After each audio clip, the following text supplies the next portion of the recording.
Welcome to the Genius Factory. Enjoy the video. You're starting by confirming where deleted history might still exist. First, go to Settings, tap your name, then iCloud and Manage Storage to inspect available backups and their dates. If a relevant backup exists, you can restore it. Once done, open Privacy and Security, Location Services, then System Services and Significant Locations to see locally stored history. Also make sure you're signed into any third-party account, like Google, because that timeline often keeps location logs even after iPhone deletion.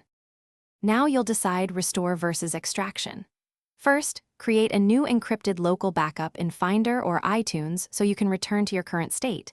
This preserves passwords and health data. Then, if you don't want a full restore, use a reputable extraction tool on that older backup to pull location, significant locations, or geotagged photos. Once again, check photos and message attachments for embedded coordinates you can export. If you restore, follow the on-screen steps and pick the backup date that contains the lost history. Finish by verifying recovered items in Settings under Significant Locations and in Maps History. Make sure timestamps and places match what you expect. Once confirmed, re-enable Location Services and Background App Refresh to resume logging, and sign back into any linked accounts to centralize history.